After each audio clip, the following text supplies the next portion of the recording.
West Ham won, Manchester United won. Oof. I'm not gonna lie, that game was stressful. That game had me thinking about my entire life, like thinking about what is going on. Like, I was so stressed. That game yesterday, I guess, put us back to life, back to reality. Like, what the hell was happening yesterday? I mean, again, like I said, West Ham have been a pebble in our shoe, and they continued to be that last night. I was so stressed, so stressed. I think you guys would say you're stressed. I'm sure you guys were thinking to yourself, "Oh my days, we're about to get defeated. Our run of games are about to be defeated. Like, we are about to lose a match. We are about to drop from where we were in the 4th place." Like, there was so much that was going on in my head, and I just kept thinking to myself, what is wrong? First of all, okay, let's just jump into it, because there's so much I want to talk about. First of all, it felt like a lackluster game. Like, the performance was just There was a lot of cute passes there and there, which we're so used to and we've become so spoilt with, but there was no intent. We were not imposing ourselves in that game. What was happening yesterday? What was happening? Was it the weather? Was it because we were at the London Stadium? The Hammers? What? Were they prepared for us? The stadium seemed like it was rocking. Like, we were at Emirates, guys. Huh? We went to the Emirates. We beat Arsenal 3-2. Fergie time. We went to Anfield, one of the most hostile places on this planet, and we went and smacked them. What the hell is wrong with West Ham? What is it? What kryptonite? What sort of voodoo do those guys have over us? West Ham is the team that sacked Erik ten Hag. Last season, when we were like when Ruben Amorim was supposed to elevate, they beat us. What is it with this team? I am now getting so frustrated. I hate West Ham. I hate them. Before, I never used to pay attention to them. Before, I was just looking to them like, we're going to smack them. But now, I hate them. But let's talk about our boys. What was happening? First of all, I'm sick and tired of this hate on Ahmad. Why are people going in on Ahmad? People are now all of a sudden, hey, because we've lost, now people are taking their shots at Ahmad. That, he's not scoring, he's not assisting. Are you kidding? Yes, there was that one opportunity where he could have given the pass to Delo, but then chose to do something otherwise. But that's a footballer. Footballers make these mistakes. It's normal. Why is it that now when we lose, that people are now jumping in on his case? He's one of our best direct players. He takes on players one-on-one. He creates opportunities for us. Why is it all of a sudden a problem? Delo, I gave him praise. Yesterday he was skinned by some of them. He was sent to the market. I don't know how many yesterday's game. May we not have a game like that again. Like, I know that is actually childish to say, but that was so stressful. If it wasn't for Casemiro, I'm thinking to myself, we would have been smacked 5. I was watching that game and thinking to myself, Casemiro, God forbid, this guy is leaving at the end of the season. One of the most biggest and the most important decision Ineos is going to make is finding the adequate replacement for Casemiro. Because you get that wrong. If you get that replacement wrong, that will define the rest of our season. Casemiro, in his last season at Manchester United, is cooking a meal so delicious that we, if we don't do the right thing, if we do not find the right replacement, we are going to be in serious trouble. I'm not going to talk about Kobe Mainoo because I know people don't want to hear this. Because yesterday's game, there were... I don't want to... I am talking about Casemiro. Understand that. If you're somebody that thinks, you'll understand what I'm talking about. Casemiro is bloody important for us. Without Casemiro yesterday, I don't know what happens to us. I don't. I know Mateus Cunha was removed because we had to change something. And, Michael Carrick, so far, these decisions have been so good. The substitutions that he made were so good. And you know what? First of all, can I just give a big shout out to Benjamin Šeško? What an absolute peach of a goal. Wow, Benji Šeško. Wow, you deserve a round of applause for that goal. That was an absolute beauty. An absolute poacher. You are a striker. You have that, Pep Guardiola calls it, you've got that. Yeah, you've got that thing for the eye of God. I was so happy. I celebrated with passion and power.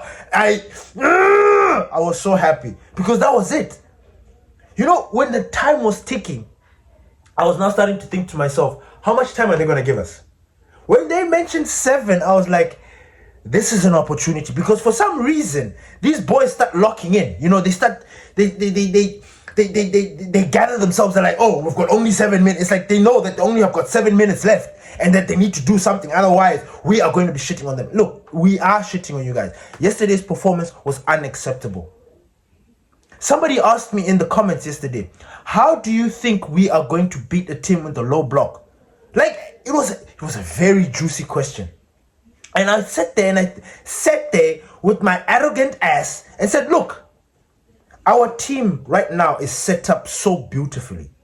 Because if a team decides to come at us, attacking, we will just tighten up, be compact, and defend with our lives. But that will be a mistake for that other team because we can hurt them in the counter-attack. And then the question was like, okay, what about a low blocking team? I said, we've got the players to unlock them. With confidence, that's what I said. We have got the players to unlock these players, or to unlock the low block. What happened yesterday? What happened yesterday? Those guys need to... What the fuck happened yesterday? West Ham? I'm not taking shots at West Ham. By no means, because Jared Bowen, my God, that guy was hurting us. Wan-Bissaka, Spider. Why we sold this player is only God and the people at the top that know. Why? I will never understand. There was a big debate between Wan-Bissaka and Diogo Dalot. Maybe Wan-Bissaka was injury prone, I don't know. But every time Wan-Bissaka was playing for us, he delivered. Do you see the amount of tackles? Yesterday's game was so frustrating. It was so frustrating. We couldn't unlock West Ham. How is it possible that we unlocked Arsenal? I keep asking myself, is this the wake-up call that we're waiting for? The small team effect. That because it's a small team, that we can't. For some reason, the boys are not up for the game. Oh, was it fatigue? What was it? Was it the stadium? Was it the weather? What is it? Why is it that we didn't bury these guys? 4 wins on the bounce. We faced West Ham, and then we just absolutely capitulate. Now, you guys can say that I'm probably exaggerating, but yesterday's game, imagine that was a Champions League game. Imagine we're playing PSG that way. We're getting smacked, and that is our team. That is the team that has been consistent. The team that has been picked for 4 consecutive games. Ever since Carrick took the helm, we have been playing that team. So that's basically our starting 11. It is the team that we consider the strongest amongst everybody that is in there. Yeah, maybe we can replace a couple of players, but that is considered our strongest team because it has been playing. Now all of a sudden we're playing against West Ham, and then we are playing like we are, like, I don't want to say Grimsby because I'll be insulting them, but come on. What happened to the ingenuity? What happened to that aggression? We didn't impose ourselves in that game. If it wasn't for Benjamin Šeško and my favorite defender, Lenny Yoro, oh my days, Lenny Yoro, take a bow, boy. Take a bow, because if Lenny Yoro didn't make those 2 tackles, those very important tackles, we were done. That game was done. We dropped. Chelsea come above us. Chelsea are beating us with goal difference. We were on the same points with them at that point.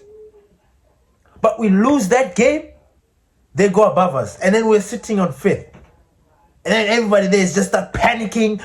What's going on? Nah, Michael Carrick is not the guy. He's not the guy. He is the guy. Michael Carrick is him. But yesterday, it felt like it was on the players. I am taking this to the players. I'm not going to blame Carrick. Carrick has been consistent. He's been picking a team that is supposed to win. It has won against big boys already. Heavyweights, it has beat them. Why should it fail against relegation-bound West Ham? Relegation zone West Ham. Why? West Ham yesterday, they're in the bottom 3. Bottom 3. They are fighting for their lives. They are fighting to win and make sure that they stay in the Premier League. We lost against them. It's a draw, yes, but that was a loss. When we drew against against Wolves, during Ruben Amorim, people threw fits. Everybody's, hey, why are we not throwing fits right now? Why are people not losing their minds? We lost. That was a loss. For me, that was a loss. I didn't enjoy the game. Yes, I was busy saying football, because there were some intricate passes. But what were those intricate passes for? The decision making was poor.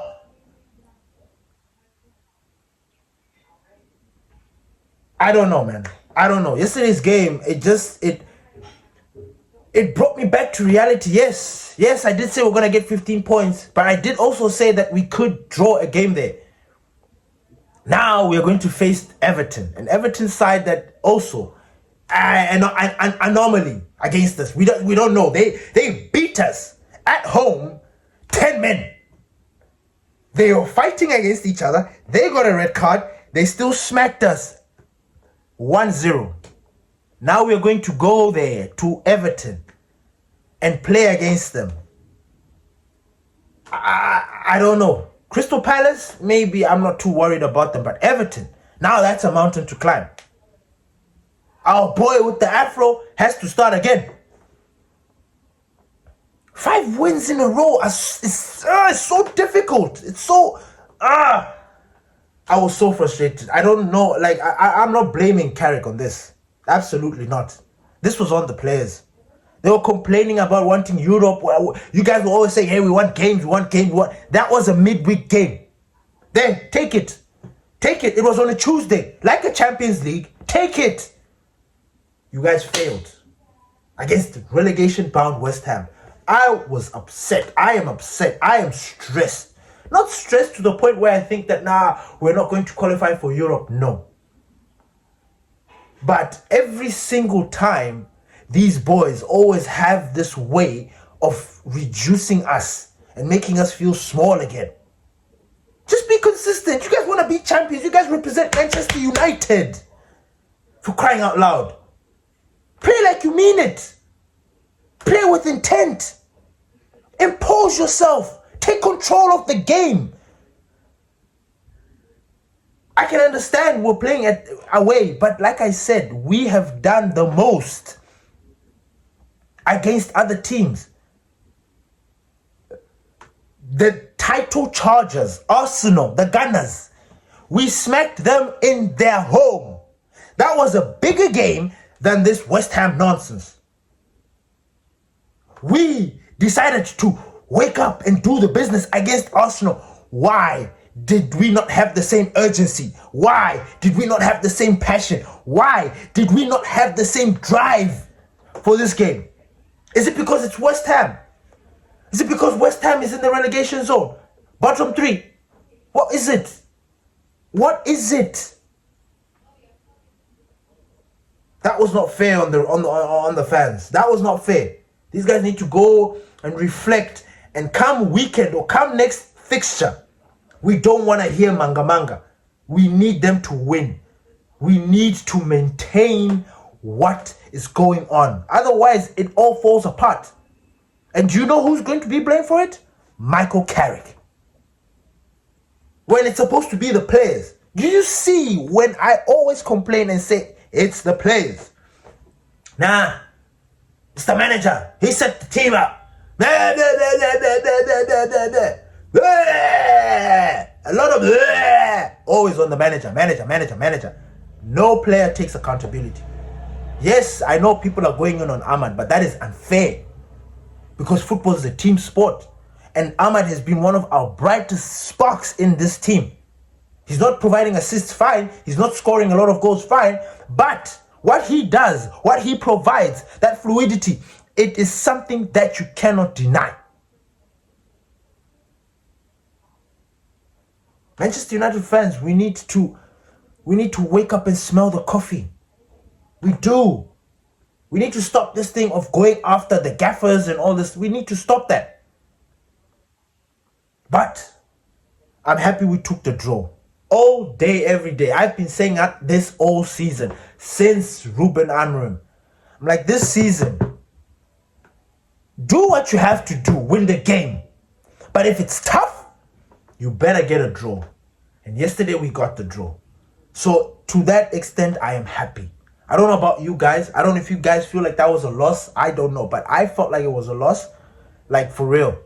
This was an opportunity for us to extend, to prove that we are not like a one-hit wonder. Like, I don't want this to, like, I'm so curious to see how these boys are gonna bounce back from this. I'm curious. Like, I'm really waiting and looking forward to this Everton game. I really am. Because how they respond to this game away. We're going to Everton, by the way. Huh? We failed to beat them at our own home, so we're going to them. And they are a little bit... You guys know. Thank you, everybody, for listening to the Glory Reds podcast. Peace.